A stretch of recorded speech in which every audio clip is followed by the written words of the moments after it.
Oh. The place to be is living free in Tennessee. Silent night, holy night. Merry Christmas, Tim. Merry Christmas. Let's just get the elephant out of the room. Why are you wearing a Christmas shirt? It's Christmas in September. For those who don't know, I'm on a 36K road trip. I just left prepper camp. I have shirts that I love to wear when I drive. For some reason, they're comfortable and they put me in the festive mood. And I discovered this morning that both my hotel did not have laundry service and I had one clean sock left. So if anybody'd like to know why I'm wearing Christmas, here we are. Don't worry, he doesn't smell bad, so we will make it through the podcast today. I told you guys we might go early because right after I sent out the weekly mail today, and the topic for today is building community and everything else, because we're just going to talk about what it takes to build community. Toolman Tim texts me and says, hey, I'm in Cookeville, Tennessee. Can I stop by? Now, you guys know I have boundaries and all those things. And I'm like, I really could use an hour or two with a friend, just talking with a friend, because it's been a little weird around here for the last 4 or 5 weeks.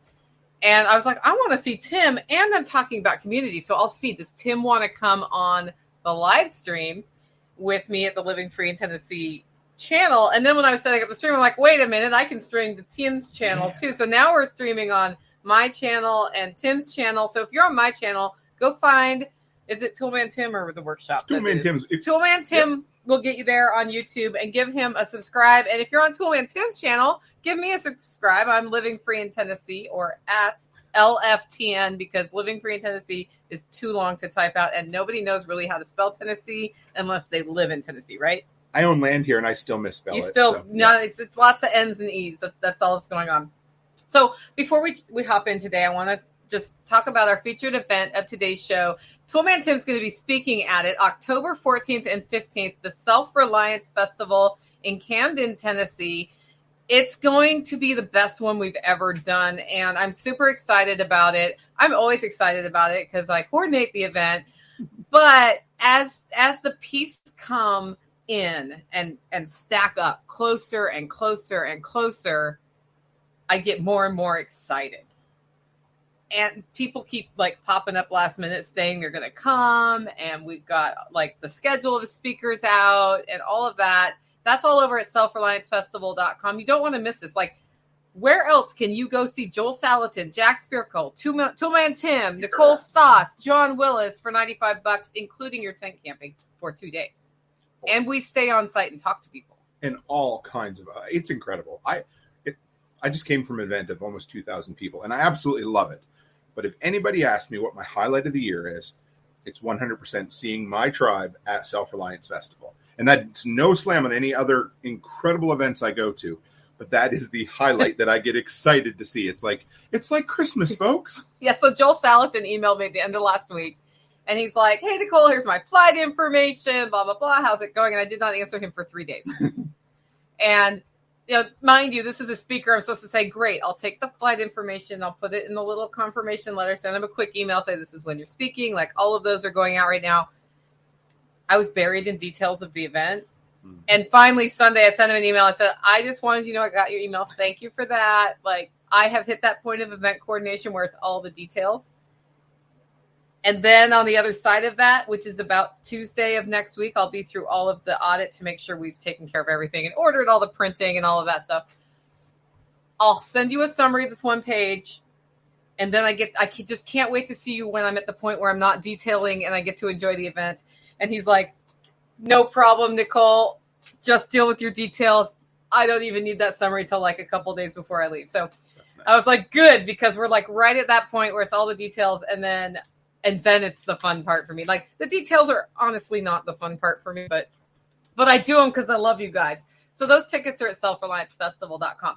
The other sponsor of today's show, I actually chose to highlight Strong Roots Resources. Kerry Brown, you know who that is, right? Good friend of mine, too. Great friend. And I'm highlighting him because I was speaking at an event yesterday in Spencer, Tennessee, and somebody came up to me and talked about their homestead that they're building, and they were like this and that and the other thing, and they've got a lot going on. And I said, you know, I think you should reach out to a consultant who checks things out from a permaculture standpoint.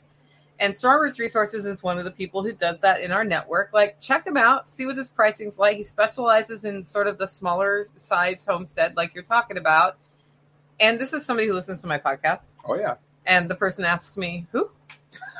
I'm like, I've been highlighting Strong Roots Resources for whatever. So I thought I'll say strongrootsresources.com verbally so that this person who now knows who they are, because I know you know who you are, can hook up with Carrie Brown. And if you have a piece of property, he'll do that. He'll also geolocate your wild edible plants, which is cool. He's doing the wild edible walks that we're doing at the Self-Reliance Festival.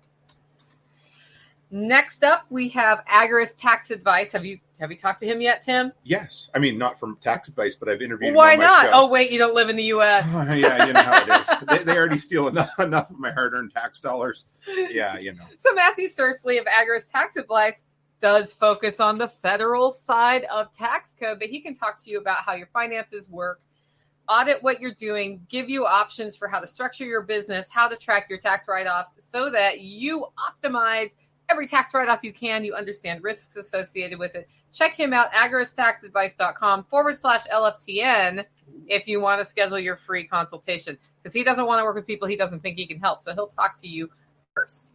So cool. Yeah, Belinda says he did geolocate our wild edibles, found stuff we didn't know we had. Those of you in the live stream, do me a favor. I have gone an hour early, which means people who had this on their schedule didn't know. Yep. Ping that out on socials. And if you could put the first couple words in all caps, I'll know I'm supposed to look at it. Because there are two of us behind this camera today, we're very cozy right now. Back here, my mouse is usually my mouse is over here. My mouse is kind of up over here. Just throw it at you. Yeah, I mean, I'm not going to be typing back at you while we record today. Our live stream schedule is today, this one. Tomorrow at 12:30, we have combat art training on with John Willis. Oh. For the Tuesday live at 12:30. Wednesday, I am going to record the Monday episode, normal segments, and I'm going to talk about how to prioritize your life or what you're going to do when you're just inundated with details, because literally that's what I'm doing right now. I thought I'd share what I'm doing strategically to not lose my mind completely. It's kind of half lost right now, but completely. And then Thursday, we have at 7 p.m. a Self-Reliance Festival live stream where I'm just going to be there. If anybody else wants to hop on, they can. And I'll send an email about that to speakers and vendors and stuff. And we're just going to talk about all the cool stuff we have queued up, answer any questions folks have about Self-Reliance Festival, 7 p.m. Central. And then, of course, Friday at 10:30, I have Homestead Happenings. So that's all our announcement. Yes, Andrew is awesome. I've taken many classes with him. He's doing a class Monday and Tuesday after the Self-Reliance Festival on the Special Operations Equipment compound. And he's selling tickets through his website directly, but I threw it up on the tickets page of SRF, and it takes you to his website just in case you want to go grab tickets for that too. It's going to be a homestead, some sort of a homestead training for... I might have met Andrew. I forget the title of it right now. I'm having a brain fog, but it's going to be really cool. It's Homestead Defense is what he's doing. And I believe they're doing some field work out on the SOE compound as well as classroom time as part of that. So patrolling class. Yep. Cool. It's going to be awesome. So that's also at selfreliancefestival.com. Just click on tickets, look at the workshops that are all around SRF, and you'll find all sorts of stuff. Yeah. Patrolling on the homestead. I knew what it was, but I was just having that moment because I'm really thinking about what we get to talk about next. Yeah, that's okay. So I'm going to start before I say the question everybody asks, which is how do you build community? Tim, oh, yeah. How is building community similar to building a content creation business or a handyman business? That's what I want to know. That's really good. I would say they're both, they kind of go hand in hand. So you could build a content creation conglomerate without a community, but you are going to need economies of scale at that point. Yep. You're going to need millions of people who just randomly come across you. It'll be like that one-off thing, where you've invented a product that everybody needs, but they only ever have to buy it once. So you never have a returning customer. So when you build community, and there's no negative down to this, but when I started with content creation, I talked about all the cool workshop people who weren't even there yet. however you want to look at that, I discussed it. And so when you have a community, and part of being a community is giving more than you take, or at least making sure it's even. And I always have tried to make sure that I give as much as I take, I hope to try to make sure I give more than I take, to be honest. But you really need both. And again, so let's take it back to the handyman business, which, I don't know if I told you this, I just sold. So I split my business that I built August 31st, the handyman business that I built for 7 years. I sold it for a not insignificant sum of money, Yay! Which was awesome. But community, okay. Look at my handyman business. If I was just getting one-off customers, my town of 1,500 would have been exhausted almost within a year or two. But when you make relationships with people, you offer value, they pay you value back in exchange, and you do what you say you will do, all of a sudden you have more than just community. You have a wonderful lady named Kathy, whom whenever I go into the plumbing store, says, "Hey, Tim, how are you doing?" Asks about the kids. I tell her I'm taking a trip to go speak. She's like, "Good for you." That's the type of thing you end up with. But if you ever want to do anything in your life, anything of any import at all, you need to have community around you, because you can't lone wolf it forever. You can try for a bit when you're 20 years old, and once you hit 40, heaven help you. Heaven help you. I was really struck yesterday because a whole group of 6 different groups, the people who sort of started the groups, they called us the leaders, but I don't see myself as the leader of my group. Sure. The group leads itself. Got together and said, how can we help each other? Like, what can we do to cross-pollinate? And we had all these discussions, and it was sort of geographically locked. So it was Tennessee related, but the way I see all of these groups that are popping up all over the country and all over the world is we are not geographically located. We are united by a commitment to being good people, Sure. to helping other people and ourselves build a life that is more resilient, that is more sustainable, and that is successful, whatever that looks like for the person. And that's how I can resonate with a lady who runs 3 agencies in DC centric areas and lives in a condo in New York, Sue. Yeah, absolutely. As well as, somebody who's just starting their homestead for the first time and not quite sure what to do next. It's because it's none of my business how Sue builds her life. Right. I'm just happy she's building the life she loves and she's doing, she's having a great time of it. What I care about is that she is free to do that. You connect on the important things, the things that matter. Yeah. And all the rest doesn't matter at all. Likewise, every business I've started that has actually been successful had that element of the people we serve connect on that level rather than a specific demographic. Absolutely. Or a specific, when I worked in libertarian policy, it was a specific political Sure. thing. But you know what I mean? It's interesting to me. And the actions you take in your business are to make it successful are very similar that you do to build a community that's successful. Absolutely. And yet, like right now, people are screaming like, how do I find community? How do I build community? You hear that all the time. And there's nothing wrong with that. If you're the person asking that question right now, I'm glad you're asking it because you're ready to start doing it. Yes.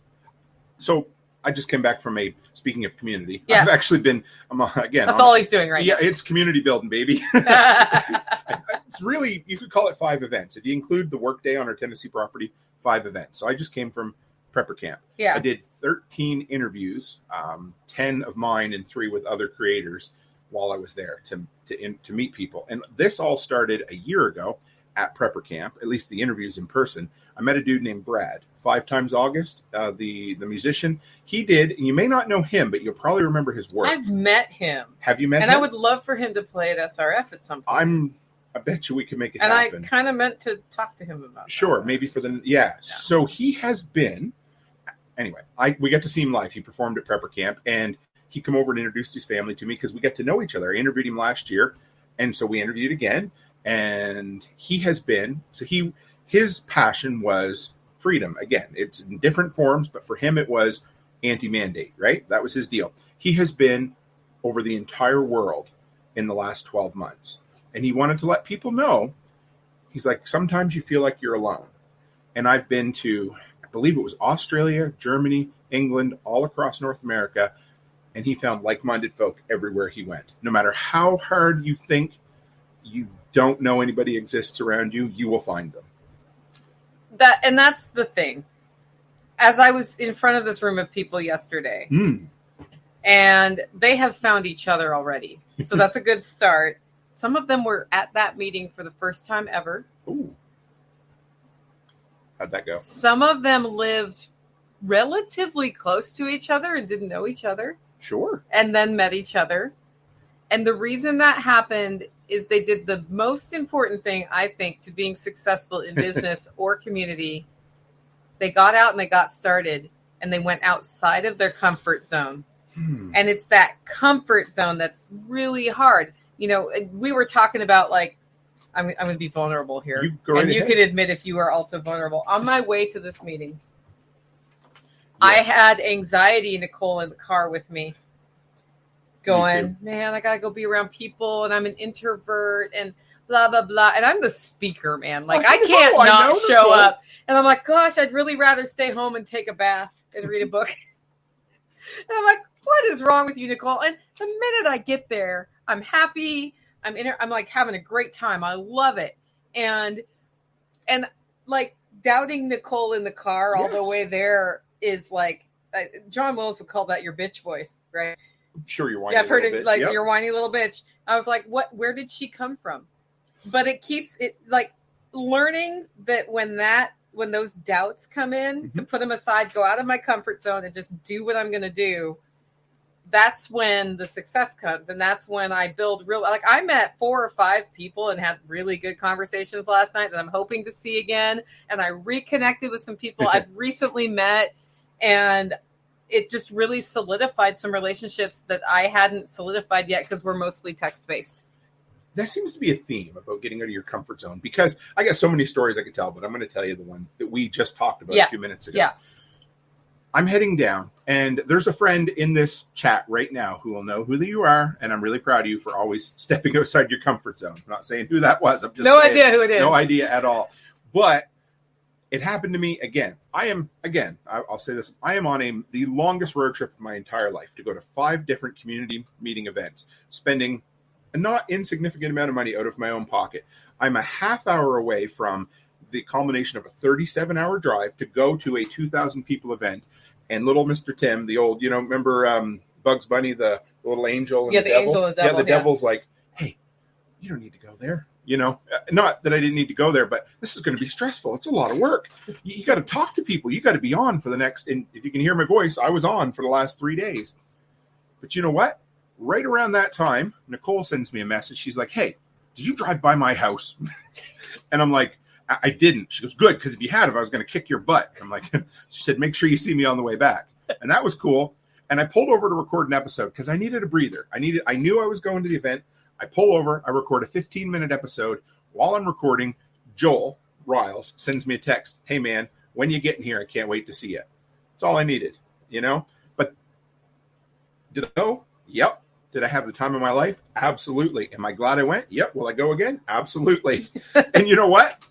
The bitch voice will talk to him again next year. But I just friggin' ignore it, right? So I want people to know that. Like, it on the road is lonely. It's weird. Like, I love it, but it is. You do these things, even though they're not going to be great. It's not going to be sunshine and roses for 36 days. But the highs are way better than the lows, and it's awesome, And that's why we reach out and do this stuff, because, you get that little mental kick at first. You're like, oh, I don't want to do it. And then you make the communities, and that's the difference. That's the difference between somebody who stays home as an individual, never has that outreach, or the person that jumps out of their comfort zone and finds something way better and maybe even way different than they thought they were going to find.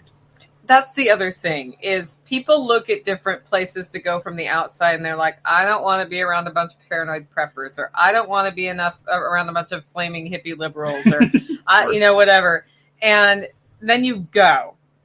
And I went to an event where I thought I was going to run into some serious hippie vibe. Like, and I'm a hippie, basically. Sure, yeah. I grew up in Oregon with Birkenstock. I am like literally wearing Birkenstocks right now. I'm a Birkenstock wearing hippie from Oregon. So I love hippies.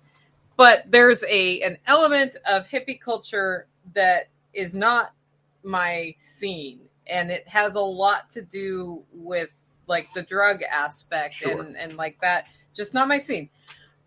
I think you should be able to do anything you want to do from a freedom standpoint, but not my scene. And I thought I was going to run into this at this event because I was like, I sense drugs and blah, blah, blah. That's not what was there. Not at all. Not at all. Quite the opposite. A bunch of really cool people who are hippies like I'm a hippie. More like a get shit done hippie who doesn't do drugs. And that was, well, I guess I do coffee, so that's a drug, right? Oh, yeah. And I like my bourbon, but I like caffeine in general. Yeah, caffeine's it's not pretty good. For you, but yeah. But it's and chocolate. Just full disclosure. It's okay, I promise. But had I just said, okay, my initial assessment of this is that, and not given it an actual try, I wouldn't have met an entire Rolodex of people who I love now. And that's where when I was at that meeting yesterday, and there were some people in the group who are more on the different. They're still like, a lot of people come to self-reliance and prepping and survivalism and homesteading from a point of fear first, because they wake up one day and they realize the food system's a hoax. The medical system's a hoax. Politically, I have no power to change anything. Oh no, what do I do? And then they freak out and they find even more conspiracies going on. And I'm not discounting any conspiracy, nor am I confirming any conspiracy. I'm just saying you can go off the deep end and you can go down a pretty bad rabbit trail, right? Aaron says it doesn't make it easier knowing everyone feels, yeah. But it also makes it. But it also does make it easier. Yeah, I know. Yes. It's funny how that works. Yeah, it's true. It's still you still have that. You still got that voice every time. But I was like, if you would not go to the group because you woke up and they seem like way more down the conspiratorial trail than you were, then you wouldn't discover that maybe they aren't right, or maybe they're right about something. But like, you learn things. Maybe it doesn't matter. Or maybe it doesn't matter. Right? Yeah. I got another one for you. This was a good one. So a 3 years ago, I don't know when it was, but this was just as the workshop was starting to grow. I don't even know where I get the message. Facebook somewhere. So this dude who lived 4 or 5 hours away from me in Alberta, this would have been, I think, maybe just the second real connection I made in my, so you got to know Canada, it's a long ways apart, blah, blah. Anyway, this dude's like, hey, my name's Chris Dixon. He said, my wife and I have to deliver a vehicle up to you. He goes, I know you don't know me at all, but would you like to get together for coffee? So my serial killer radar went up for a minute. I was like, oh boy. And then I realized, I said to Becky, I have to take a chance. I do. I said, because if I don't ever do it, we're never going to make real in-world connections. And so I did. And instead of going for coffee, we had coffee out in my workshop, which the heater wasn't really working and it was very cold. We sat out there for, I don't know, he could tell you 2.5 hours. His poor wife froze to death. That was kind of where I was like, you know what? I'm cool in the workshop. Let's hang out there just to get to know. I mean, we're best friends now. We talk Chris all the Dixon time. and his wife are good people. Incredible. So we, whenever I go down to my mailbox in Montana, almost always I try to look him up. All that. It's just, I love it. And it never would have happened if I'd have listened to that quick little social anxiety of, nah, you don't need to let somebody invade your space. Alert. Yeah. So, I mean, not saying don't pay attention to it ever, but you do. Yeah. It's more often wrong than right. Let's put it that way. Well, so then the other part of that is the concept of like-minded. How important is it that people in your community be like-minded, and what does that mean? Okay, this is a lesson I learned from Nicole many years ago, guys. And it took a long time for me to learn. And it may have something to do with coming out of a conservative Christian background, because it was almost like you had to agree on all the things. And I don't know when it was I finally heard it from you, but it was, you only need to agree on the things that matter. And that's where community's built. And the rest of it doesn't matter, because I have to continuously tell myself, I bet you there's a lot of things that people think, that Tim is out to lunch on that. And if they if they judged me based on the fact that I have 8 Chihuahua dogs at home, 8? 8, we have 8 of them, yeah. So, and I'm sure that makes me a weirdo with some people, right? I get it. But if they judge me on that, okay. You know, if I judged somebody based on the fact that they're passionate about astral projection. Now, if that's all they're passionate about, we're probably not going to hang out for very long because we differ in that area. But if we agree on the don't steal my stuff and don't hurt me and give as much as you take, I can work with the rest now. But it took me a long and it was you, 100%. I don't remember which podcast it was, but one of them, and it just stuck with me and it's gotten better. It's not completely gone, but agree on the important things. Well, and one of the things we discussed last night with the group, because when I give a presentation at a group meeting like that, guys, different than if I'm doing like a keynote thing where I have a pretty sussed out outline. Mm-hmm. A lot of my presentation is based on the body language of the people in the room. Like I have some key points I'm hitting, and it became clear to me that we should talk about freedom and what is and is not your business. Because the hardest part about freedom is knowing what is none of your business. Because we want to get, like when we see somebody making a bad choice, right? We want to tell them not to do that. We want to make them not do that. And we cannot make somebody not do something like that. A bad choice is your free choice to choose. Right. And when you are finally able, and there are topics where you're like, man, that's just really, really harmful. I don't know if I can, like the most I can do is decide I can't associate with somebody who does that to themselves all the time because it hurts me too much. And so I need to put a boundary there. Yes. Right. That's all I can do if it's not stealing my stuff and not hurting me. And when you have clarity on that, you also have clarity on what we mean by like-minded. So I literally care not who you voted for, even if it's Joe Biden in the last election. Really? I didn't vote for either. I'm sure you didn't. But I don't care. And I might think that that's silly, but I don't care because that's not the core value. Now, there are core values that could lead to a vote like that would mean we weren't aligned around freedom. Right. But just because somebody took one action one way does not mean... I voted for Bernie Sanders in a primary election once against Hillary Clinton, and my reasoning was that I thought Hillary Clinton was more terrifying than Bernie Sanders. Bernie Sanders getting elected, I didn't think he was going to get anything done on his socialist agenda. So I was like, that's, I voted for the Green Party. So I went out, I was like, I just voted for a socialist. That was the last time I voted, by the way. There you go. Yeah. But it was just, I thought maybe my vote will make a difference in a small county. And it made zero impact at all. Like 15 other people in my whole county voted for him. So, so whatever. I'm just saying there are reasons why people do things that you may still be aligned about them. And if all you do is hyper focus on that one thing, you're doing yourself a disservice. I've been listening to old Art Bell episodes when I drive, especially at night. I love them. And do you ever listen to Art Bell back in the day? No, Coast to Coast. He had the... Yeah. Okay. But he also did news episodes. And I have a point here, I promise. So you're talking about how, we focus on these things like, Trump bad, whatever. I don't care. You just pick that's a hot topic issue right now, right? Yeah. This was a 97-ish episode, so 26 years ago. People were calling in, losing their collective minds over something Ralph Nader did. Does anybody know what it was? I don't even remember, and I listened to it last night. I don't know. It was 1997. Who knows?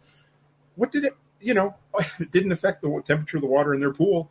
And if that's the type of thing that you're excommunicating somebody over and not digging deeper and thinking, I wonder if we could work together, how much is it really going to matter in 6 months or a year, right? A lot of the stuff that we all got really bent out of shape out of over the last 3 years, here we are, the things that people thought were really, really important. So Backwoods still likes me and I'm Canadian. But yeah, so a lot of it just doesn't matter. This is about Hillary. She might be the most terrifying person alive. Yeah, that's true. Absolutely. And yeah, I like that. Grumpy Acres. Yeah, read what Grumpy says. When you are a true community, you can set boundaries and tell the other person why those boundaries are there. Keeping each other accountable is how you become a core inside the community. And I'm going to be, again, 100% transparent. When I first came to the community, I was not used to that sort of openness, and it felt abrasive and uncomfortable because I grew up in a family, a household who would just let things fester and disappear. And when I first met Eve a year and a half ago, it took me a few minutes, and we talked how many times for so long, right? And now I use that in my life, and I embrace it. And once in a blue moon, I'm like, did she mean? Oh no, that's what real friends say to each other. I guess it took me to be 39, 40 to find it, but and I mean, I shouldn't say that because I found it in my wife, Becky. But together, we had been so used to letting so much slide with everybody else that when we finally found our community, we were like, wow. But it rubbed you the wrong way for a minute because, growth is always uncomfortable, right? And so when you're rubbing up against each other and learning, yeah, it's going to be weird, especially if you're not used to it. But then when you realize that's how real stuff happens, yeah, it's pretty cool. My closest friends tell me some pretty terrible things. I bet. And I had one come up to me maybe 4 weeks ago and say, looking from the outside, if I was doing what you're doing, this is what I do. And I'm not seeing any of that from you at all, Nicole. Do you really want to be doing that thing? Okay. Just looking from the outside, just an observation. No offense, me it meant, blah, blah, blah, blah, blah. Like, you do know you're talking to Nicole Sauce. Like, you don't have to tell me all the disclaimers about how you're not trying to tick me off right now. Because when somebody who really knows me says something critical, I'm going to take it serious. I'm going to look at it. If you are listening to my podcast, I've never met you. I don't know who you are. I've never seen you interact on my comments, and you say something critical. Bye-bye. I mean, I might consider it, but a lot of times it's like, whatever, that's your thing. Yeah. I don't actually know who you are. And that's why I always come back around to community. So success in business is, people well enough that they are willing to tell you when your coffee roasts don't taste right. Yes. I have two customers who were like, this just does not taste the same. And they told me that a month ago. And then 2 weeks ago, they were like, hey, we need more coffee. And I had sort of figured out why I thought their coffee didn't taste the same. And I had roasted another one, and then they were reordering. And I said, my roaster's broken, so it will be a week because I'm waiting for a part. And they said, well, since your roaster's broken, we did want to say, like, even that roast didn't taste the same. Okay. And it tasted over roasted because I was like, oh, maybe it's not going, dark enough. But the problem was probably my elements. I had an element out and it was raising the temperature slower. And I don't know how long that was going on. Okay. I do remember all of a sudden it seemed like roasts were taking a really long time and I didn't know why. And I already had elements on order to just replace them all because you just do that on a schedule. And I said, well, I really appreciate you bringing that up to me because I need to hear that, because for every one customer who's willing to do that for me, there were probably 10 customers who were like, this just doesn't taste the same. I don't know why. Oh, well, whatever, and they either went away or they just were like, well, it's still good enough. Well, I don't want to be good enough. Right. So I think that level of trust is really helpful. And when they told me that, I said, I just want to be really clear. When I said it might be the roast level, it was because I changed my roast level definitions after you first started ordering coffee from me. So I thought it was because you wanted it darker. But now I'm seeing that, like, I'm just going to do the 2 roasts I do and send you both so you can decide which one. And they did. Mm-hmm. And I was like, does that taste better? And they were like, yes. So how cool is that, though? That is, yeah. Because there's no resentment sitting there and festering. And that, again, like I said, I know I go back to, and I guess part of it is just where, kind of where I came from. But when it comes down to it, that is a real community. And real community is rough and tumble and, hard around the edges sometimes. But that's the real. That's where you get it. And yeah. I think the biggest thing that people have trouble with me about, and you kind of brought it up that I rubbed you the wrong way. Sure. Is if you ask me a question in email, I will answer it when I answer it. And I will not say, hi, how are you? Right. I will not say, anything gentle. If the question is a yes or no question, you might actually just get a yes, all lowercase with no period from me. And then people think I'm mad. I'll send you long texts. I'll be like a paragraph because that's why I talk while I'm talking. And I'll be like, you don't need to respond to this. Yeah. And then she doesn't. Sometimes she'll get a thumbs up. Sometimes I won't. But I was like, I just need you to read that. That's all. That's all it is, you know? Yeah. That's funny. But I think I need to talk about that more on my podcast because probably some people get emails from me and I give them a 1-sentence answer, or I don't answer them at all. And I'm like, Johnny, meet Fred. And I'm sending it to the person they want to talk to. And my goal for that is to answer as many emails as I can. And I can't answer all the emails I get. Sure. And so then when I do answer them, I answer them tersely. Mm-hmm. And it's literally just answering your question. If you ever think I'm mad and don't know if I'm mad, I am not mad. That's good.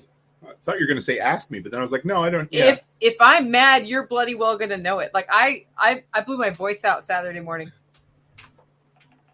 It's not my proudest moment. It happens. I was in bed. I was like, I'm so tired. And I had gone swimming laps on Friday, which you know that whole story.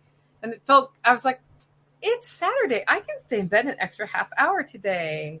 This is great. And I hear thunk. Oh.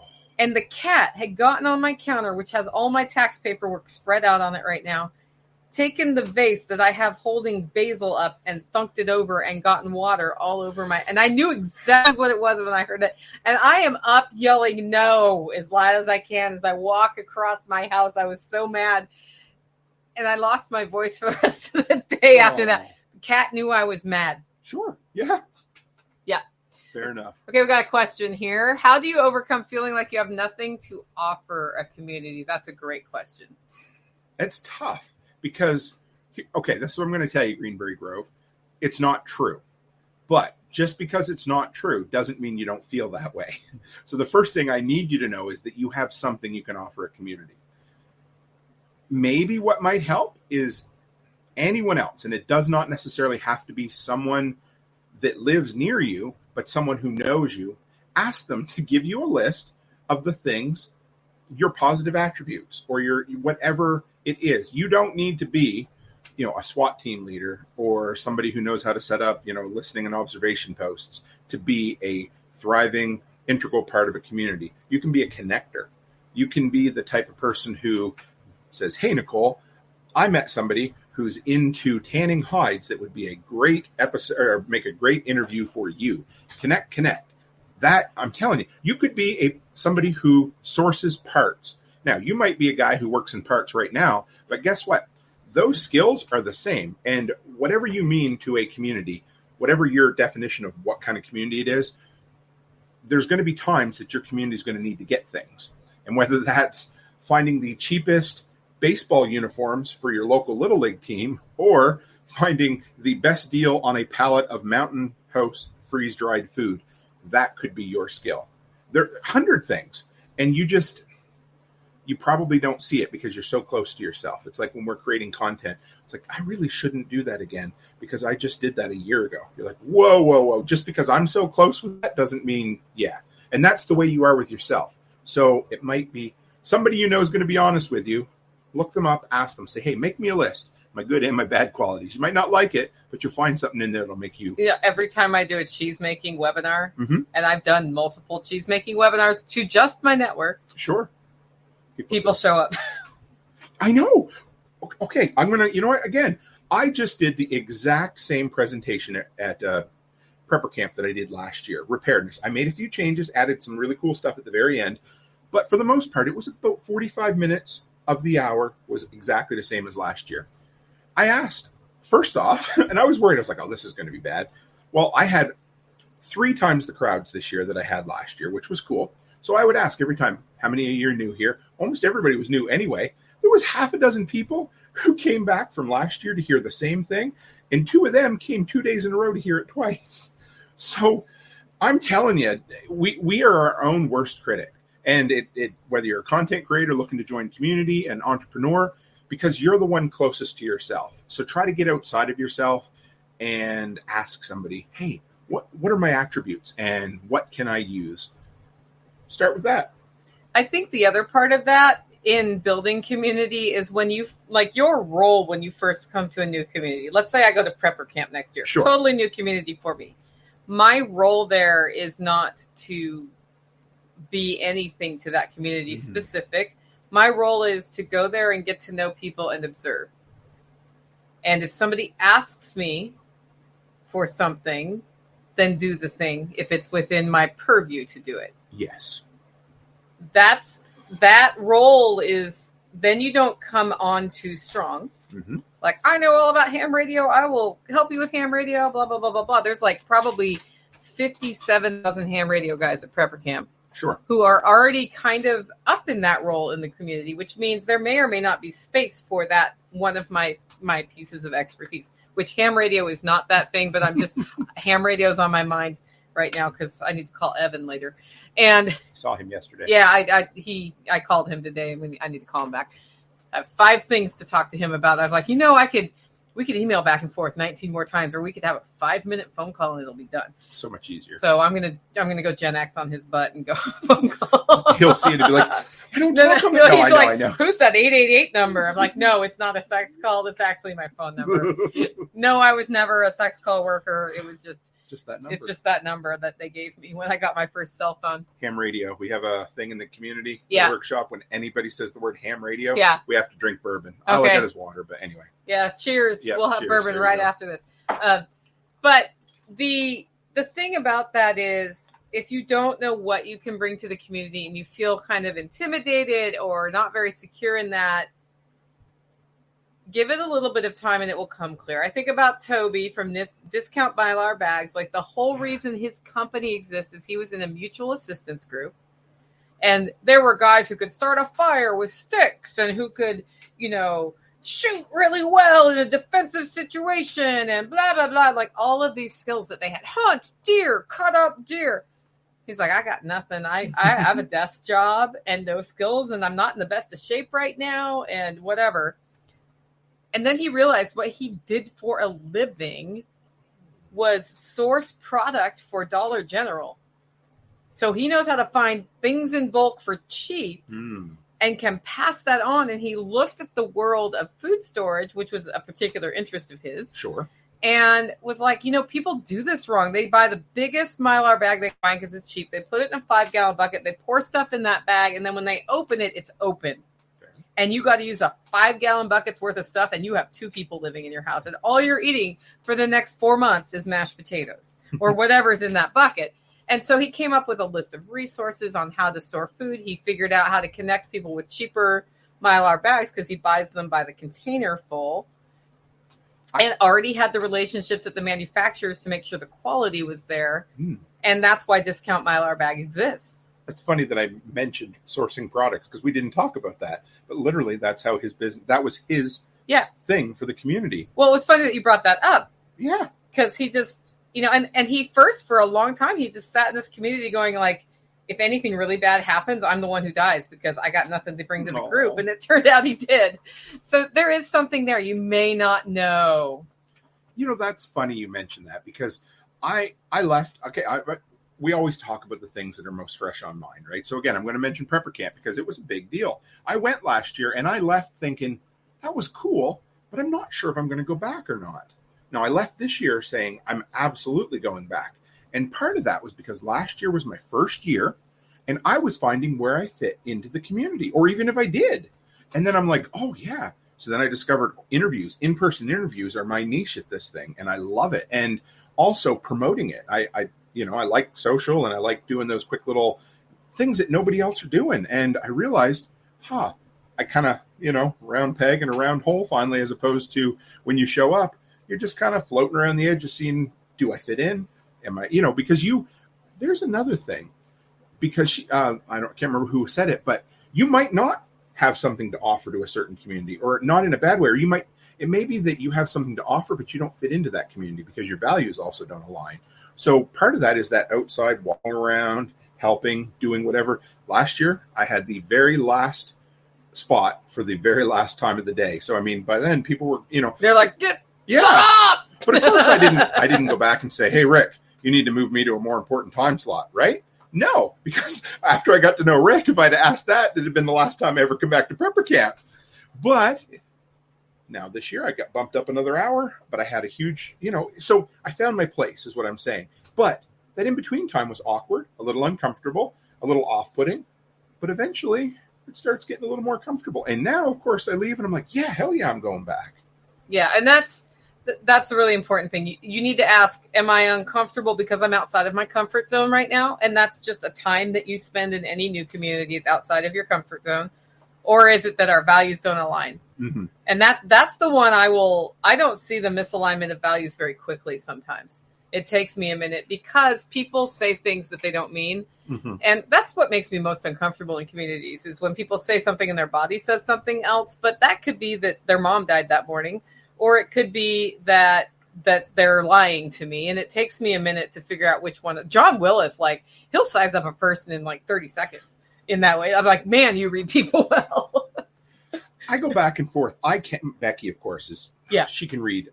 Yeah, she can read like nobody's business. Some people, I can tell right away. I'm like, oh, you're not who you say you are. And that might be for the better or it might be for the worse. It might be that you're just hiding the real you a little bit because you're uncomfortable. So I'll pick and honestly, what I do is just listen.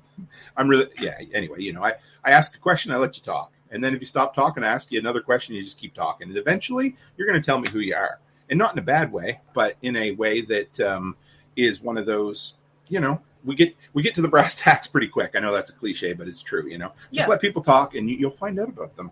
But yeah, you'll end the real them eventually. What about if they say something outrageous? Like I'm so worried about radiation poisoning from a nuclear explosion, which I'm not because I'll be dead if that happens. But I try to redirect just a little bit, and I don't mean that in a bad way. But I'm just going to say, I don't know names, and I met hundreds of people. I met an incredible lady yesterday who came in from one of the fear porn gateway drugs, I call it, right? Yeah. And won't say who or where, whatever, doesn't matter. But they did. And they had fear on their face, or anxiety at least. And also, that anxiety was causing issues with their significant other because they were scared. And the significant other said, I don't agree with this. Why you're scared or what you're doing. I don't even agree with being prepared. And so I tried to bring it around to, and I tell a lot of people this, that if you're really, really scared, if you come in, almost not everybody, but most people come into prepping through fear. You're not going to stay there. Fear is a really good short-term motivator, but love and protection and purpose is a great long-term motivator. And prepping or homesteading will give you a purpose, but it needs to be more than that. It needs to be, this makes my life better now. And hey, if something bad happens, I'll be good too. And I told her, I said, just do that. And I know early on, for me, it was like Y2K. You remember that? Yeah. The kids are like, what you mean? Like, we're the same age. Yeah, so an aesthetic. I might be older than you. A little, but enough that we both remember. When I say Y2K now, the kids on on TikTok are like, yeah, that's an aesthetic, and I'm like, what's like a clothes style. So anyway, but yeah, you come into it, but don't land there and don't stay there. And so I try to accept what somebody says that might be in my mind. I'm like, oh boy, and then I realize I don't need to judge because I have crazy beliefs too. Have things that I used to believe that I don't believe anymore.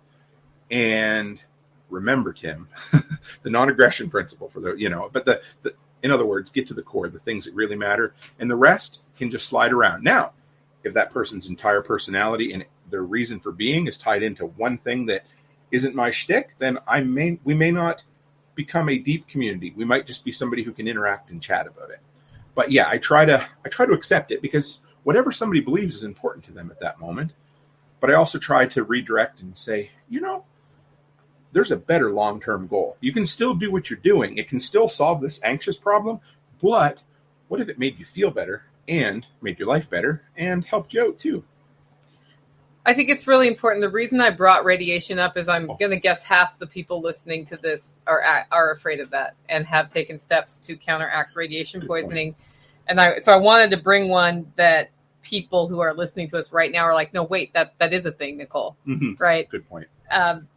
It's a thing for you, and I support that, and I'm willing to connect you with information on that. It's not a thing for me personally, and that's okay too. And it's a surface thing. Right. It's a symptom of the bigger issue, which is that there could be violence or war that causes a really terrible outcome. Bad things and in general. That we agree on. That we're both, it's like, yeah, that sucks. And how do we live a prosperous life knowing that that's happening in the background? Well, I know that it's been happening in the background for hundreds of years, thousands of years probably, but I know, more detail about the past few hundred years. So that goes back to the question we were talking about. Is like, well, let's talk about religion. When you meet somebody who's Jewish and you're Christian, or you're like, I can't talk to you because you're Jewish. Right. Because we don't agree on that. What does it matter? Well, to some, there are people who that would be a thing, but absolutely.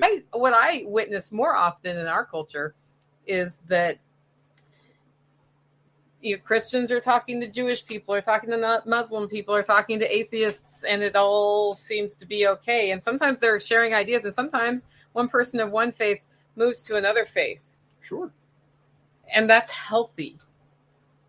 That's how you grow and learn. And I love what you just said a second ago, is this is what they're thinking about in this moment. And that's what it is. And because I heard this just the other day, is that you guaranteed you don't believe what you believed 20 years ago. And you might think you do because you live with yourself every day. It's like, you look in the mirror every morning, you're like, oh, there's same old Tim. And then I go home and there's a picture of me going to the Balancing Rock Trail when I was 18 years old. And I'm like, oh, that's not the same old Tim. Right? So that's what happens. You get to that point where things start to change. And even things that you think are a hill to die on might not be a hill for you to die on in 10 years. I heard it said the other day. They said, if you're not a liberal at 20, you have no heart. And if you're not a conservative at 40, you have no head. Yeah. And I was like, that's really cute. That's not true, but it was a really neat way of saying that over a generation or over part of a lifetime, things that are important to you now might not be important later. So don't throw the baby out with the bathwater. And just because somebody disagrees or thinks into something that's kind of hokey, whatever, they might have, or they probably, no, let me back up. They do have a lot to offer. And embrace it. And then if you find out, no, we're not compatible, that's cool too. No harm, no foul. People think I'm crazy for learning to handle my gun better in self-defense and taking these classes in case I have to defend myself. And I think about this. Last week, one of my Hey Baby series was Hey Baby, Want to Take Your Shot? And then I had a picture of me fighting, like a video of me at Fighting Pistol, doing one of the exercises. And I got more comments on that one than on many because it's like shooting a gun is, some gun people really like gun shooting stuff. And there was an element of you're doing it wrong. That would never work. They would be able to grab the gun away from you and all of these things. Like it's not perfect, so you shouldn't do that. I do. And then there's people who's like, you don't even need a gun. Those things are evil. And, I used to be anti-gun, guys. When I was younger.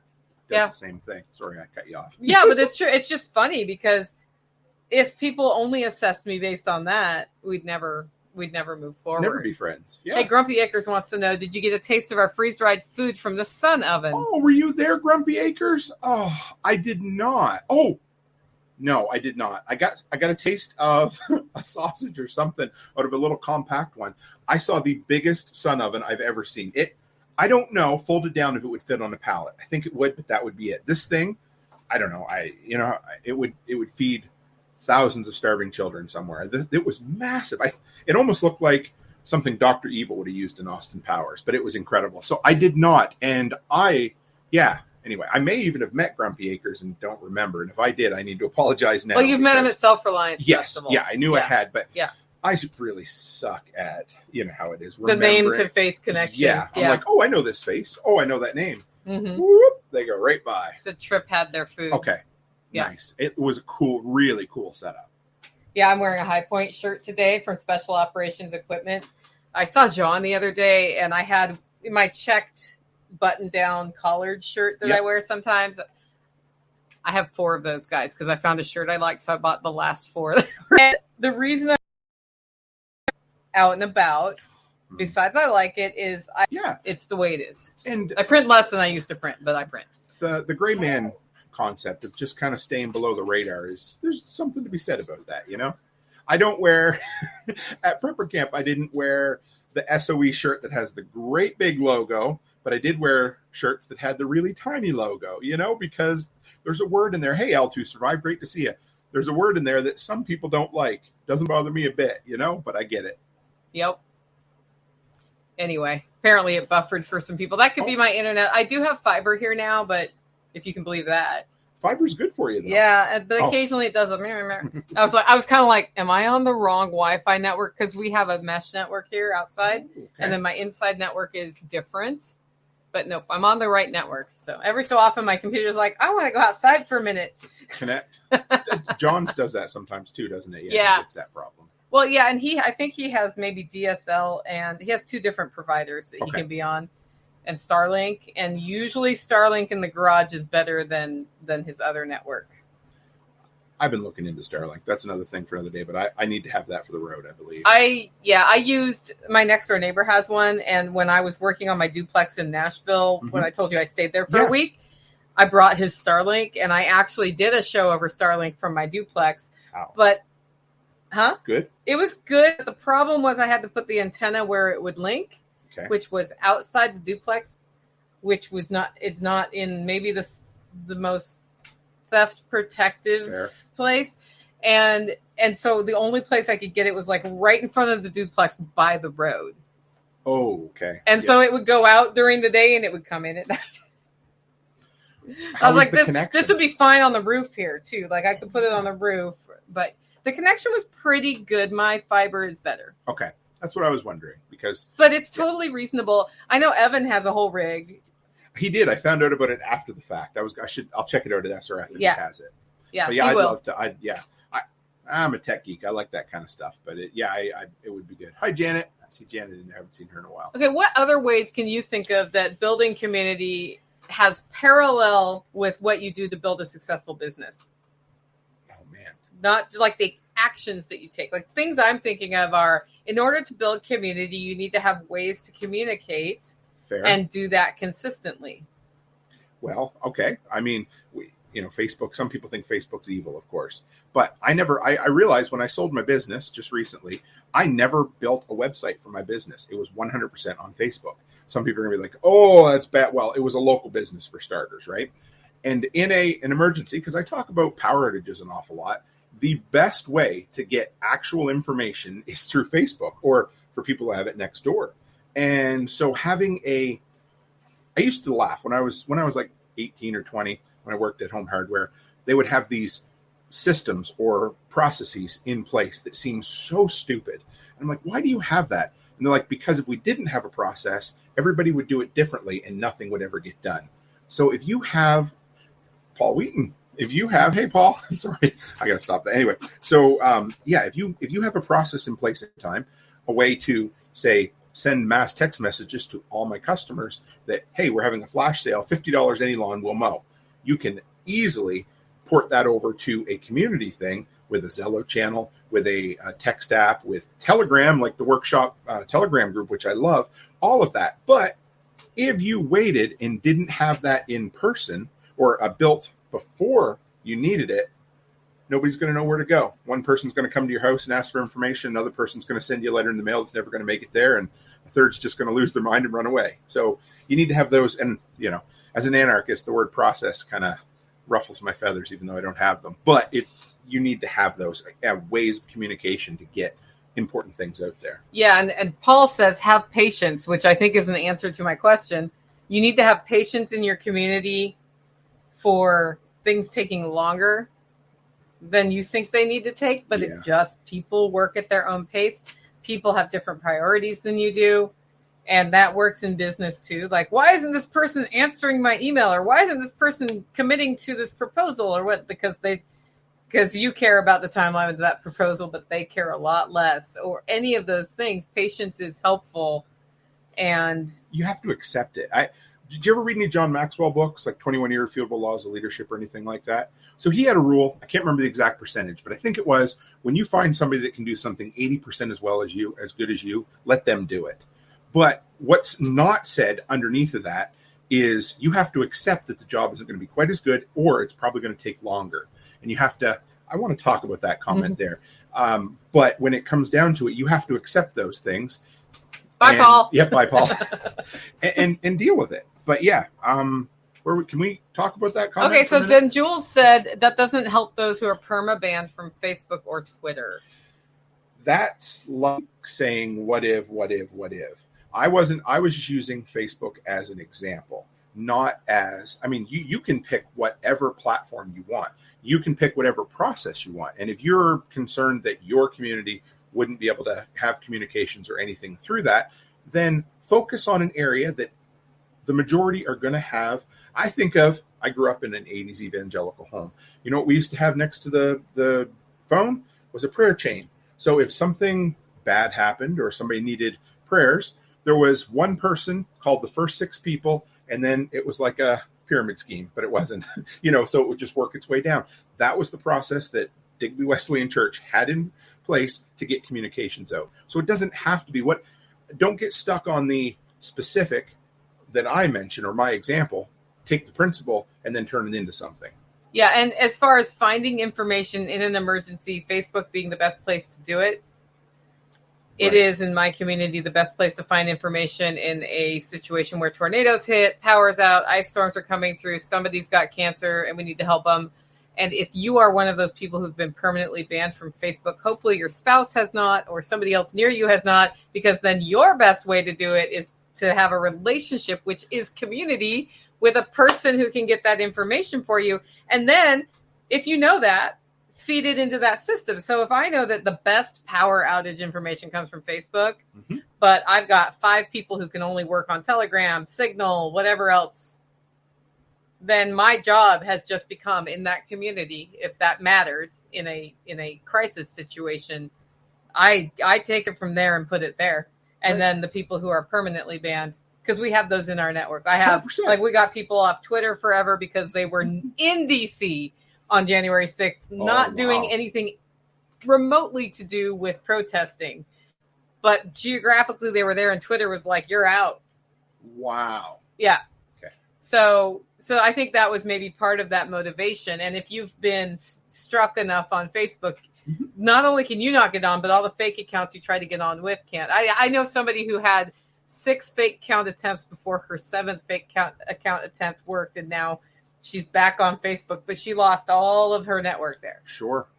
So there are ways, they'll just be like, anything coming from this IP address is out. That makes sense. Yeah.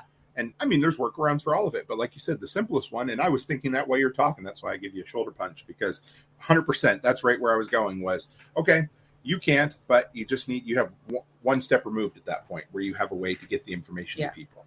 I mean, how did they do it years ago? The old Pony Express, where they'd hop on one pony to the next, and ride them till they were 3/4 dead, and then hop on the next one and keep going. And you just have to have a system in place and figure it out and make sure up ahead, make sure you look ahead for that kind of communication. I mean, you look at the Tennessee Homesteaders group that they just created on Facebook. I mean, the reason it was there, much as we love it or hate it, is because that's where most people are. But you could easily get banned. It's true. Yep. What's he say? He says, oh, sorry. When is the prepping self-reliance community going to get together and have their own social network? They already do. There's lots of them. That's the thing. We keep asking questions like that, and we already do. Like, people keep asking me, when are we going to build the counter economy? We're in the middle of building it. It's there already. You may not be able to do 100% of your business in our freedom-oriented community through alternative means, but you could do a lot. And I'll tell you, somebody who has put a lot of that together is Derek Brose. Yes. Yep. Because he just made a decision. That's it. I am not participating in the monetary system. I'm just going to go and do my thing. And he has done his thing. And other ways. Community like that, really, that's what puts it together. Because, Prepper Broadcast Network has their own social network. PrepperNet with Forrest Garvin have their own social network. Tag Life Done Free, they have their own social network. So you've got almost like the early adoption of the internet when you had all of these networks that weren't connected. We have to make sure we connect those networks somehow. And that's cool. And I'm good with wherever you want to be. It doesn't bother my time any, but we just have to make sure that we get, and that's actually been one of my passions over the last few years. I got a little slack the last few months, but was reaching out to all of these, what I call disparate prepping groups or homesteading groups that haven't ever had a taste of the greater TSP ecosystem. And I'm like, hey, come on in and let's talk, and that's the way to make those connections. And also, if you've got this community here, that community there, you guys may not align completely, but you can end up being side by side and work together when it's needed. Does that make sense? And of course, you've got, I'm on MeWe, I'm on Snort, I'm on, we used to remember Float. Float sunk. Yeah, it sucks. But beyond that, and every day, I think there's never a day goes by that somebody doesn't tell me, I have a plan for another new alternative social media platform, which is great. I like it. But when it comes down to it, it may or may not be the answer. I don't know. I'm not sure. I have yet to find all the traction that I want or need on one of those alternative platforms. So here I am on snort.social, which is the NOSTR network, which is a decentralized social network. This snort.social webpage is a way that I can view the information on NOSTR. Oh, look, it's Jack from the Survival Podcast. And this cannot be banned because it is decentralized. You can choose not to see things that you don't want to see on it, but it can't be banned. And you do not have to look at it through snort.social. You can download a different app on your phone and look at it a different way, but the information is just there. It is in its infancy, and because the person just said a big one like Facebook, the answer is we can't until people use them. Oh, look, Jack's going to be he's going to be at the Self-Reliance Festival with Joel and Nicole Sauce. Anyway, so there are multiple ones. Freesteading.com is one. I'm going to stop the share. There are people here today in YouTube talking to us who are on Freesteading. I saw Grumpy Acres here. They're there. Yes. And MeWe is one that is not decentralized, that kind of works. It goes through phases. Every one of these, if they have systems in place where you can't be banned, that's a thing.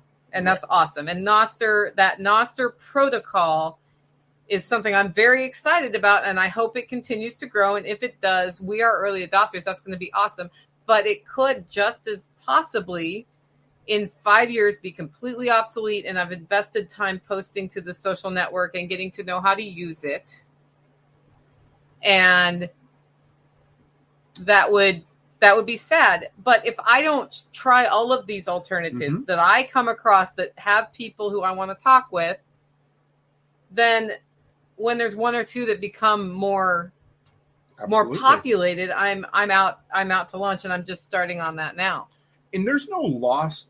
So when I went full in on Float, and for those of you who don't remember, you don't need to remember. It's fine. It was just another alternative platform that I loved. And you know what? One day it shut down. We lost all that we had there. But you know what's cool?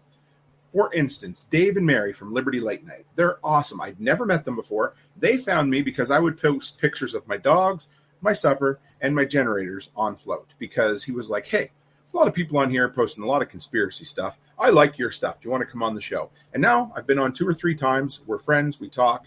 I think Bonnie Blue. Do you know Bonnie Blue? Yeah. I think I met her through. Bonnie Blue's awesome. Yeah, she is. She's always commenting on my YouTube videos, which makes my day. Pretty sure I met her on Float as well. So guess what? And how many other people found the community through one exposure on Float, one on me, wherever it happened to be? It's gone. Don't look at that as lost time. Look at that as invested time that you're just moving on to the next platform. Yeah, and I was on Float too, and I had some good connections there, and it imploded, and that's fine. I've got relationships. So my relationship with Backwoods Butcher, who is coming to Self-Reliance Festival and doing a whole butcher demo, exists because of Float, and I don't even know if he was on Float ever. No, he wouldn't have been. But Renegade Butcher was. Yep.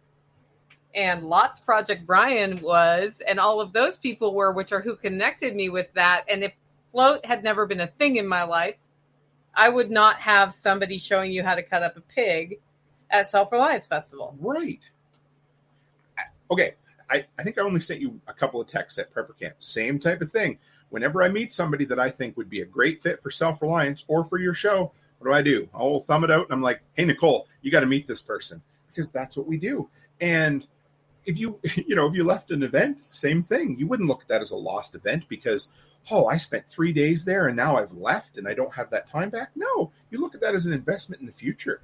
And that's the same with these platforms. One of them might take off, but if it doesn't, you're learning all kinds of skills. You're learning how to, disseminate information, how to connect with other people, and, how to promote your stuff. So, yeah, don't ever look at it as a loss. Look at it as one of those things that's an investment to build your community. When you were a kid, did you pull apart electronics that were broken, try to fix them and put them back together? Yeah, because my grandfather used to do it too. Yeah, it's a Gen X thing too. It sure is. So I think part of this perspective is something that is particular to Gen X, that we will try all the new things, because there were always weird new things coming out when we were like massively new things coming out. And we are going through another cycle right now of massively new things coming out. We did this growing up, and what we learned to do was just try it. And sometimes we tried it, threw up our hands, said a couple of bad words, and walked out and never touched it again. Yeah. Sometimes we broke the crap out of things. Yes, digital passive. We'll talk about that in a second. We broke the crap out of things and could not fix them, and we lost out, and we spent money. Hey, life done free. And other times we actually figured out how to do things better than the people who built them knew how to do things with the thing. And they're like, what is this superpower that the young people have? We just had time. Yeah. We just had time. Point. We had more time than we did. We just, no, that didn't work. Okay, that didn't work.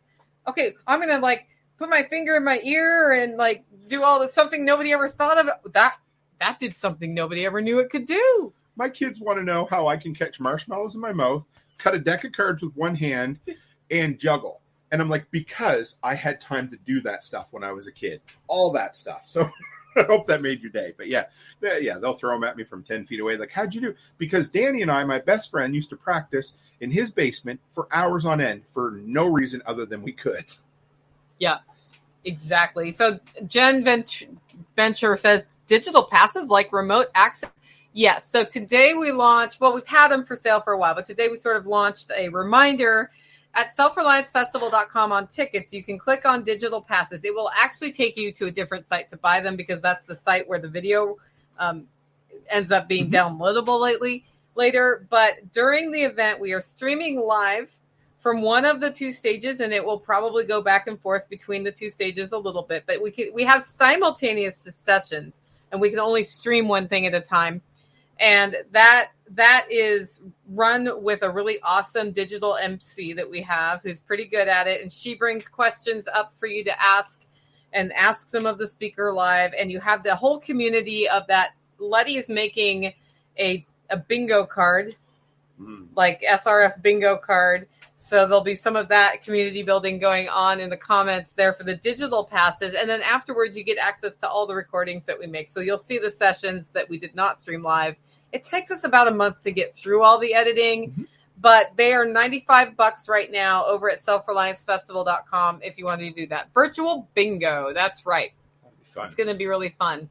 So just because that question was asked, I thought I would mention it, because we mentioned today, like you say, we say things and we think we've talked about that earlier in the show, right? We say things and then people like just didn't hear that moment, and we have to say it again. Oh yeah. And then you have to hear it 7 times before you're like, okay, I'm willing to take that on now. And I'm the same way, guys. I have to hear things multiple times. You have a yes, podcast? You can stay in Idaho and catch some great info.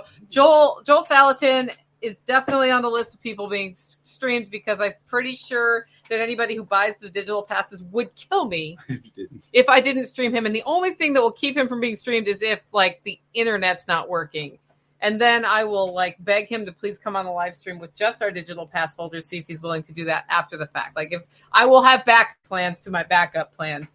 But so far we've been pretty good, and like sometimes the internet glitches and that just happens. We do have the recordings are being recorded separately from the internet. So we end up, because we had some internet glitches with CJ Kilmer last year, and his presentation was so good, but we got it recorded. So I got to meet that dude. I haven't met CJ yet in person. So yeah, it's pretty cool.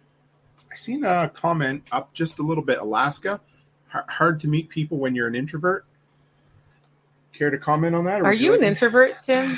10%, 20%. I'm 90% an introvert. Yeah. And I know a lot of people.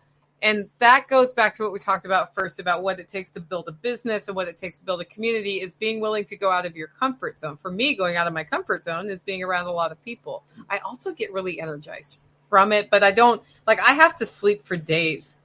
That's where I'm heading after this. Like it takes a lot of energy. I do find being at events like Self-Reliance Festival where it's our people. Yeah. Who, when they say something, usually their body language is saying the same thing. I'm not as stressed out trying to read the body language and figure out what's true and not true.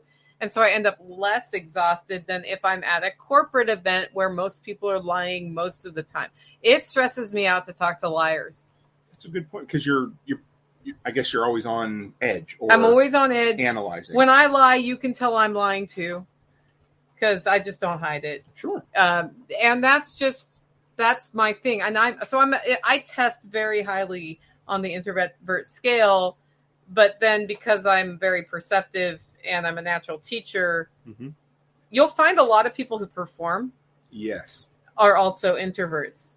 100%. And it's a weird thing. Like my choir director at the choir I sing in, I realized one day he was an introvert when I saw him resetting his energy before we started. And I saw him do this whole thing. And I was like, you're an introvert. Even today, coming here was the same thing. I'm like, oh, I don't want to bug Nicole. I know she started. I'm exhausted. I just want to go to Nashville and disappear for 36 hours because that's where I'm heading next, just to disappear. And I was like, no, I need this. I need to come and see. And of course, as soon as I show up, yeah, it's great. But it's that, yeah, I don't know. I would say 20% is what I am. But it's just that little bit of getting over the hump, you know? Yeah. Well, and then understanding what introverted means. Introverted doesn't necessarily mean the quiet person in the crowd. Yeah, that's true. Because I'm not, in case you didn't know that.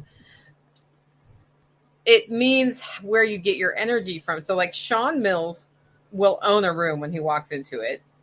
Got lots of funny stories to tell. And he walks into a bar and leaves, after a night of hanging out with people, way more energized than he went in. I walk out of that same bar having had a good time, like, I don't want to see anybody for another 2 days because I got to go to my private, quiet place and whatever. And people who know that about me do what Tim did. I'm not going to call Nicole. I know she's tired. Nicole was actually at the very tip end of her rope when she got that text message from Tim. She was like, I am so done. I spoke at an event yesterday, blah, blah, blah, blah, blah, like all the excuses. And I got his text. And I know Tim well enough that I know that I could have said, today's just not good because I'm at the end of my rope. And then I thought, I really could use a friend today that I can just talk to about feeling burnt out and what steps I might take to be better for the next week. And we sat and we talked for an hour and a half over coffee. And I feel better now because I talked to a real friend. And for an introvert, being around a real friend really helps. I would not have that had I ignored community and ignored you. Or had the first time you didn't show up on my show, been like, you can never come back. Right. Because I was, because see, there's that. Yeah. And I went through the same process in my brain this morning too, because I was like, anyway, I already, but that's what it is. It's, but we just have, and when you got to give a little grace once in a while, you know, but not, you know how it is. But that's exactly it. Just stepping into your comfort zone and also know when to recharge. That's important. I don't know if I knew that for many years, that I needed to recharge after an event. And it doesn't mean that I don't love and do everything I can at those events, and I do. But I also know now that I think that's part of the reason why I love driving to these events, is because when I leave Self-Reliance after, I don't know, at that point it'd be 30 some days on the road, I get 3 days of just decompression on the road. Now I may also have a passenger in the vehicle with me as well, and that's totally cool too. But it's just road time, And that's what I like. Well, that's what Porterhouse said. After his first Self-Reliance Festival, he drove home to California from Camden, Tennessee, by himself in his car. And he said he had so much time to just think about what had happened at that event and process that he came home ready to go. Yeah. And he ended up growing his YouTube channel by tens of thousands of people, which was not as that wasn't even on his radar as something he wanted to do per se. And he is empowering so many other people to take control of their lives, to make themselves better, to do hard things as a result of that. That's my payback for SRF. Oh, is yeah. every one of those. I'm like, he is influencing so many more people than I've ever influenced. Yep. That after one event, it's amazing. And that process time is good. Sorry. The family tree, that family tree aspect of all these events, it's the legacy that comes out afterwards that absolutely makes it 100% worth doing. And and we'll never know. We'll never know how many people. I've got a few packages in the mail from people who are like, hey, started the business because of what you said, Tim. Yeah, like those dog treats. Yeah. Oh, I know. I love that. And I'm like, sometimes I don't think I talk about starting a business enough. People are like, somebody the other day is like, hey, I need podcasts for businesses. And I think it was on Reddit. So not connected to me at all. And I've seen my name in there. I was like, what? Because, so it's cool. And there's nothing better than that. I'm telling you right now, that is the reason to do it. I also tell people you can make money and help people. They're not mutually exclusive. Yeah. Because if you try to do one without the other, you're going to crash and burn either way. So make it, figure out what motivates you and monetize it. Yeah. Monetize it 100%. And making money is what you need to do to live. It's what spins the world around. Yeah. And when, I hear other creators at different events I've gone to, and they're like, this is just a passion. I don't need to make money at it. And I'm like, and I will politely say, way off on a tangent here, but I'll politely say, you know what? That's not necessarily true. I said, you keep doing it if you want to, but you get motivated and then you need determination, and you might be motivated to do it for a while because it's your passion, but how do you keep going? And maybe you will, but if you can turn that into a business, the other thing about monetizing something is it allows you to scale it to help even more people. I had to buy a $1,200 foldable stage for Self-Reliance Festival this time. Okay. This is just one example. Had we not made any money on any of the events in the past, and it took me 4 to break even, by the way, I would not have had anything in the kitty to buy that stage. But because I did, we have 2 stages, 2 tents. And originally I was going to have the same person who made the wooden stage that we use in the circus tent make another one.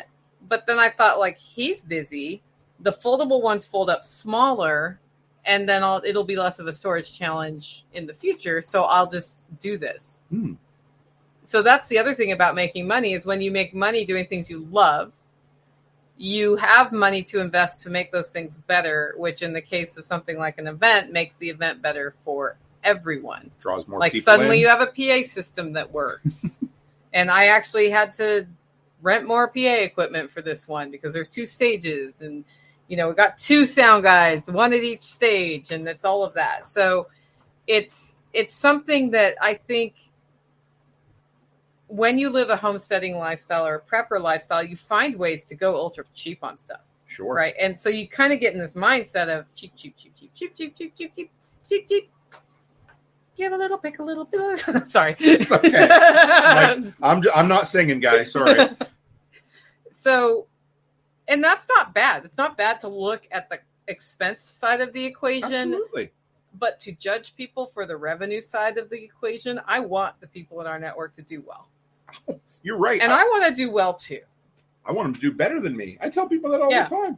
Even in my hometown, when I was the only handyman in town, and people would come to me and be like, I'd like to start. I said, we need competition. I said, competition's great. I'd love to see you do great. And turned out a guy who was doing something similar to me ended up buying my business.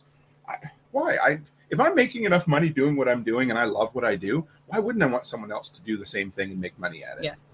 That's why I have a pretty good network of coffee roasters. Yeah, We're all in. I'm like, buy one from all of us, whatever. Yeah. We did a Christmas package last year with Food Forest Farm where it was like a pound of each in the Christmas package. That's great. And so I sent, 20 pounds to him and he sent 20 to me. And that was. I have another friend that might want to be in on that. Yeah, we should we should do the prepper coffee Disaster package. Coffee from James from PBN. Yeah. His coffee. I drank that all weekend too. So that'd be fun. Anyway, again, another connection. And that's where these ideas come from. That's so literally why we're doing community today. Well, so back to the repetitive thing. So we're coming full circle to that, and it's about time to close, and we'll talk about our stuff to wrap up. I did a presentation on underground networking at Jack Spirko's 3 events ago. Okay. And that was you loved it. You wrote me an email about it. I forgot I'd even wrote that. In the last, so what happens in our community is there's a zeitgeist. There's a mindset that happens, and we're all kind of thinking about some of the same things, right? Mm-hmm.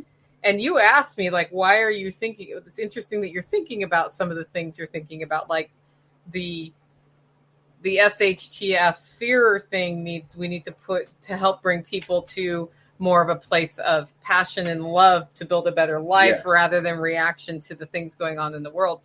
And we're all thinking about it right now, right? I have had in the last 4 months, about 12 people tell me, I saw your presentation on underground networking somewhere, because I've given that presentation multiple places, and it's a little different every time. Sure. Like it's tailored to where it goes. And it changed my life, and this is how it changed my life. And when Porterhouse said it to me, right, when I was on his show, I don't know if it was on his show or before his show, he's like, that's the thing that changed my mind. And I had given it at SRF, and he saw it at SRF. I realized I need to give that at SRF again. Right. So that's how we're starting. Awesome. And it's not exactly the same, but I realized that people still have trouble or still struggling with connecting the dots from, I know I need this connections. I know I need to figure out how to do these things, but I don't know how, and it's scary. Right. And when you realize that the network's already there, it becomes less scary. And then you start making decisions that build your life, build a counter economy, build a better system than what we have now. Absolutely. So I'm excited about it. I'm excited too. I mean, I'm giving the same presentation, the same concept as I gave at LFTN, 100%. And one thing you told me, I'll leave it at that, but I learned from you a couple years ago, is that you need to revisit these topics over and over and over again, because you're not in the same place. The audience isn't in the same place. And there's lots of new people who have joined the community. All three of those reasons, because it's like a river. You can't step in the same river twice, and you can't teach the same topic twice, because every time you do it, you've changed just a little bit. Yeah, it's absolutely true. All right, well, tell us how people can follow you, promo something, whatever you want to do. Yeah, before sure, we wrap whatever. Up. Yeah. You know what's cool? When you type in Toolman Tim into YouTube now, I show up before the old Tim the Toolman Taylor. So that's basically what I tell you. But if you like old school talk radio, and not like political end of things, but I say, I don't know, it's somewhere between a cross between Jack Spirko, Art Bell, and Bob Vila, and you're used to getting stuff done all the time, I want to be your soundtrack in your ears. So check out Workshop Radio. I rebranded it to sound like an old talk radio show. But yeah, search Toolman Tim in all the places, YouTube, TikTok, Instagram, whatever. Anyway, you'll find me there. And if you're so inclined, come by and join the Telegram group, because that's where all the fun starts. We call each other delinquents. If you're part of the workshop community, we're delinquents, but that means we're just outside the system. We think different, and we love to encourage and also bust you up a little bit if we think we should. All right. And if you want to listen to what I've been thinking about for the week, or what people have asked me about, I have a podcast called Living in Tennessee. It's on every podcatcher there that I can think of. If I'm not on the one you use, let me know. I'm sure I'll get there. Or you can go to livingfreeintennessee.com to grab the audio files. If you want to support the work I'm doing here and you're one of my existing podcast listeners, grab your coffee at hollerroast.com. It's delicious. I might have yet another cup today. And you can also become a member at livingfreeintennessee.com. With that, guys, go out, make it a great week.